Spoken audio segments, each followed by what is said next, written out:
Jenny travels back to India believing she is about to have one final conversation with Sumit about saving their marriage. She is prepared for tears, excuses, maybe even another argument about his family.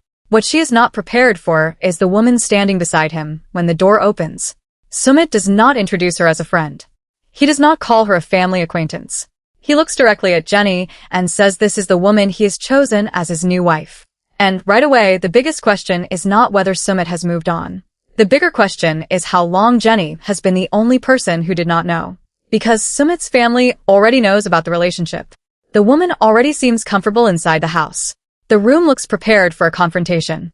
And when Jenny asks the one question that could expose the entire timeline, Sumit does what he has always done when the truth becomes uncomfortable. He talks around it. Was this relationship happening while he was still promising Jenny that their marriage could survive? Did his family help him create a second future while Jenny was still emotionally and financially invested in the first one? And is this woman actually his legal wife? Or is Sumit using one dramatic announcement to force Jenny into filing for divorce herself? Those are the questions that make this situation much deeper than a simple breakup. This is about timing, control, money, family pressure, and two women discovering that they may have been given completely different versions of the same man. Jenny does not explode immediately. That is what makes the moment even more uncomfortable. She studies Sumit's face, then looks at the woman, almost waiting for somebody to laugh and admit this is a terrible misunderstanding. Nobody does. Sumit confirms that his family knows. More importantly, he says they support the relationship. That single detail changes the entire mood. Family approval does not happen overnight, especially after everything Sumit and Jenny supposedly endured together. Introductions would have taken place. Conversations would have happened. Expectations would have been discussed. His family would have needed enough time to become comfortable with this woman. So while Jenny believed she was still part of Sumit's future, Sumit may have been building a future that had already removed her. Jenny asks whether he was seeing this woman during their marriage. It is a simple question. It should produce a simple answer. Sumit does not give one. Instead, he talks about distance. He mentions stress. He says the marriage had not felt healthy for a long time. He brings up family pressure and claims that he and Jenny were already emotionally separated. That response is important because Sumit is not really answering the question. He is changing the definition of the marriage. If he can convince everyone that the relationship had emotionally ended months earlier, then anything he did afterwards sounds less like betrayal. He can present the new woman as someone he met after the marriage was already dead, even if Jenny was never informed that the funeral had taken place. And that is the first major contradiction. A marriage cannot secretly end inside one person's mind while the other person is still receiving calls, promises, and hope. Sumit may have felt disconnected, but emotional distance is not the same thing as a mutual breakup. Jenny did not travel to India believing she was meeting an ex-husband. She believed she was meeting a husband who was confused, pressured, and possibly still willing to fight for them. That means Sumit had information Jenny needed in order to make decisions about her own life, and he allegedly kept that information from her until he felt ready. Then Jenny looks around the room and notices something even more disturbing. This meeting was planned. The chairs are positioned like everyone knew a serious conversation was coming. Sumit looks nervous, but he does not look surprised. The new woman looks uncomfortable, yet she clearly understands why Jenny is standing there. Jenny is the only person reacting in real time. That makes the reveal feel less like honesty and more like a controlled presentation. Sumit chose the location. He chose the timing. He made sure the new woman was standing beside him. Then he waited for Jenny to walk into a situation where every important decision had already been made. Sumit claims he wanted everyone to hear the same truth at the same time. On the surface, that sounds reasonable. Separate conversations can create confusion. People can misquote each other. Emotions can distort details. But the problem is that Sumit has already had separate conversations. He spoke privately with the new woman. He spoke privately with his family. He apparently discussed marriage, housing, and the future before Jenny entered the room. So this is not the moment when everyone receives the same information. This is the moment when Jenny receives information everyone else already had. That difference matters. Jenny accuses Sumit of arranging the meeting to humiliate her. He denies it. He says he wanted to avoid more lies. But honesty does not become brave simply because it is eventually delivered face-to-face. If somebody hides the truth until they have emotional backup, family approval, and a new partner beside them, the final confession may be less about honesty and more about protection. Sumit could not control how Jenny would react, but he could control where she reacted, who witnessed it, and which version of the story was presented first. Then Jenny notices the house itself. There is no single object that proves everything. Instead, it is the collection of small details that begins breaking Sumit's timeline apart. The woman's clothing is mixed naturally into the space. Her belongings do not look temporary. Framed photographs are already displayed. Personal decorations suggest she has had time to make the house feel like her own. There is a second cup near Sumit's usual place. There are signs of routine. The house does not feel like the beginning of a relationship. It feels like the middle of one. That is when Jenny stops listening only to Sumit's explanation and starts reading the environment. And the environment is saying something very different. She notices a photograph of Sumit and the woman standing together. They look relaxed and familiar, not like two people who recently decided to start dating. Jenny asks when the photograph was taken. Sumit gives a vague answer. The woman says it was taken months earlier. Sumit quickly says they were only friends at that time. But only friends becomes much harder to believe when the woman reveals that Sumit helped select the house. Choosing a house is not casual. People do not normally make that decision without talking about finances, location, family expectations, and how they imagine their future. Even if Sumit claims the romance officially began later, helping choose the house suggests that emotional planning started much earlier. And that is why the house becomes more than a setting. It becomes evidence of preparation. Sumit did not simply meet another woman and unexpectedly fall in love. He appears to have helped create a life where Jenny no longer had a place.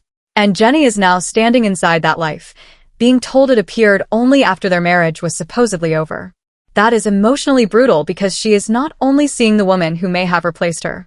She is seeing the routines, photographs, furniture, and plans that continued while she was still waiting. Sumit tries to explain why he made this choice. He says he was exhausted. He describes his marriage to Jenny as years of pressure, conflict, cultural tension, and constant fighting with his family. He says he reached a point where he no longer wanted every relationship decision to become a battle. He wanted peace. He wanted stability. He wanted a wife his family accepted. He wanted a future that did not require him to choose between his partner and his parents every week. That explanation may sound understandable, but it creates another major contradiction. For years, Sumit treated his willingness to fight for Jenny as proof of how deeply he loved her. Their relationship was supposedly meaningful because it survived family rejection, cultural criticism, public judgment, and an enormous age difference. Now, those exact struggles are being used as reasons to leave her. When the relationship needed defending, Sumit said the conflict proved their love was special. When he wanted a different life, the same conflict became proof that the marriage was impossible. Jenny immediately recognizes what is happening. She tells him that he once claimed every sacrifice was worth it. Sumit responds that people change. And yes, people do change. Feelings change. Priorities shift. Somebody can genuinely believe in a relationship and later decide it no longer works. The issue is not that Sumit changed. The issue is whether Jenny was allowed to know that he had changed before he began creating a future with someone else. Sumit insists his decision is not about Jenny's age. He says it is about shared culture, family expectations, and emotional stability. But Jenny hears him rewriting their entire history. Every sacrifice now sounds like a youthful mistake. Every promise sounds like something he made before becoming more realistic. Every battle they survived becomes evidence that they never should have been together. That is why the breakup hurts beyond the loss of the relationship.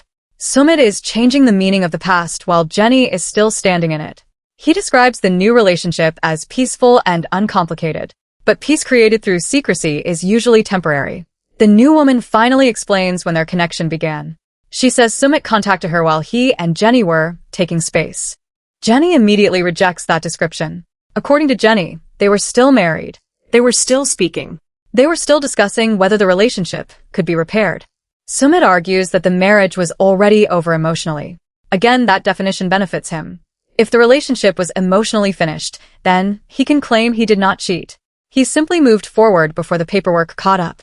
But Jenny was apparently not told that they had reached an official emotional ending. That matters because one person cannot quietly downgrade a marriage into a separation while continuing to accept the other person's loyalty and support. Then the new woman reveals that Sumit discussed marriage very early in their relationship. That is the midpoint where the entire situation begins turning against him. Jenny asks the woman directly whether Sumit told her he was getting divorced. The woman hesitates. That pause says more than a long speech. Eventually, she admits that Sumit said the divorce was already being handled. Not considered. Not planned. Handled. That word would have given her the impression that Jenny and Sumit had already made a final decision. It suggests the legal process was either underway or about to begin. Jenny says that was never true. Now the two women realize they may have been receiving completely different stories. Jenny was allegedly told there was still hope.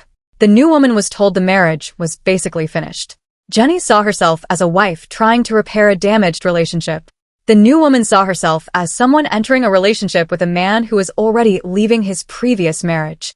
Sumit stood between those two stories and benefited from both. He kept Jenny emotionally available while gaining security with the new woman. He avoided the loneliness and consequences that usually come with ending one relationship before starting another. That reveals a behavioral pattern. Sumit does not seem comfortable with direct endings. He delays difficult conversations until he feels protected. He does not want to lose Jenny's emotional and financial support before the next relationship feels secure. He does not want to face her anger until he has family approval and another person standing beside him. Then Jenny asks whether the marriage is even legal. She demands to see a marriage certificate. Sumit refuses. He says Jenny has no right to inspect his private documents. But Jenny argues that she has every right to understand her own legal situation. If she is still legally married to Sumit, she needs to know what ceremony took place, what paperwork was filed, and what he has represented to other people. Then something changes. The new woman looks at Sumit and asks him to show the documents. This is the first visible crack between them. Until now, she has been standing beside him as part of a united couple. But Jenny's questions are raising doubts that Sumit did not prepare her to answer. Sumit finally admits that a ceremony occurred, but some legal steps remain unfinished. He says commitment is more important than paperwork. That might sound romantic in another situation. Here, it sounds selective. If paperwork does not matter, why did he allegedly tell the new woman that his divorce from Jenny was being handled? If the legal process mattered enough to make his new partner feel safe, then it also matters enough for Jenny to ask about it. This raises a new possibility. What if the dramatic reveal was designed to make Jenny file for divorce first? Sumit may not want the emotional responsibility of officially ending the marriage. If Jenny becomes angry enough to file immediately, he can later tell himself and his family that she chose to leave. Technically, she would be the person who took the final legal step. Emotionally, however, Sumit would have created the conditions that left her with no other reasonable choice. Then Jenny removes her ring. Sumit appears prepared for screaming. He expects accusations. He may even expect Jenny to beg him to reconsider. What he does not expect is calm. Jenny places the ring in front of him and says she is finished asking for explanations. She wants a divorce, but it will happen on her terms. That sentence changes the balance of power. Until this point, Sumit controlled the information. He decided what Jenny knew, when she learned it, and how the new relationship was presented. Now Jenny controls what happens next. She says she will examine the legal documents, property arrangements, financial transfers, and promises made while they were still married. Sumit accuses her of seeking revenge. That reaction is revealing because requesting documentation is not automatically revenge. Asking where shared money went is not revenge. Understanding your legal rights is not revenge. Accountability often feels like aggression to someone who expected a clean exit. The new woman asks Jenny whether she truly wants to end everything. Jenny responds that Sumit ended the marriage before she entered the room. She is simply refusing to continue pretending it still exists. This is where Jenny becomes the only person describing the situation without soft language. Sumit calls it a marriage that slowly faded. Jenny sees a series of decisions. Another relationship was started. Marriage was discussed. A house was chosen. Families became involved. The truth was delayed. Those are not passive events. Those are actions. Then the conversation turns toward money. Jenny asks whether any shared funds were used to create this new home. Sumit denies it immediately. He says he paid with his own money and received help from his family. Jenny remembers unexplained withdrawals, delayed household payments, and occasions when Sumit claimed he needed money for family responsibilities. She says she kept records. That does not automatically prove her money funded the house. Financial records would have to establish that. But when somebody has been unclear about the relationship timeline, every unclear financial transaction becomes more suspicious. The new woman appears shocked to learn how much support Jenny may have provided. Sumit apparently described Jenny as financially independent, almost as if they always managed separate lives. Jenny says that is not what happened. She says their relationship involved shared expenses, transfers, and financial support over time. Now the betrayal is no longer only emotional. Jenny is not simply asking, "When did you start loving her?" She is asking, "What were you building while I was still helping support our marriage?" That question creates much bigger consequences. The new woman begins questioning Sumit herself. Why did he say the previous marriage was practically over? Why did he describe Jenny as uninvolved? Why did he make the finances sound completely separate? Sumit tries to redirect the anger toward Jenny. He says Jenny is hurt and wants to destroy his future. But Jenny stops arguing. Instead, she tells the woman to ask Sumit for dates, bank statements, messages, and legal documents. That is a powerful move because Jenny no longer needs to convince anyone through emotion. She is pointing toward evidence. And if this scenario aired, the audience would probably split into several groups. Some viewers would likely argue that Jenny ignored too many warning signs. They might say Sumit already had a long history of avoiding difficult truths, and Jenny should have protected herself emotionally and financially much earlier. Other viewers would strongly defend Jenny. They would say trusting your spouse is not stupidity. A person should not be blamed simply because someone they loved took advantage of that trust. A section of the audience might also defend Sumit's right to leave. They could argue that years of family conflict and cultural pressure changed him. They might believe he finally chose a life that gave him stability. And that part is fair. Sumit has the right to leave any relationship that no longer makes him happy. But leaving is not the same thing as managing two different stories until the second life is ready. The strongest criticism would not be that Sumit stopped loving Jenny. It would be that he may have allowed Jenny to keep believing in the marriage while promising something completely different to another woman. Viewers would also debate the new wife's responsibility. Some would see her as part of the betrayal. Others would point out that she may have entered the relationship believing the divorce was already happening.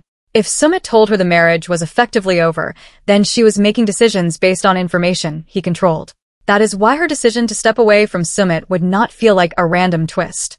It would be the natural result of two women finally comparing timelines. Sumit could maintain control while they remained separate.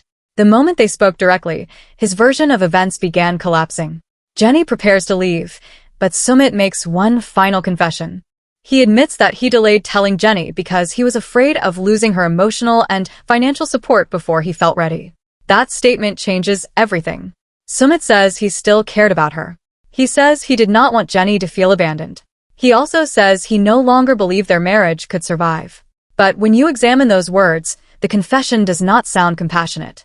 He wanted Jenny's support without giving her the information she needed to decide whether she wanted to keep providing it. He protected himself from the consequences of the breakup by making sure Jenny did not understand that the breakup had already happened in his mind.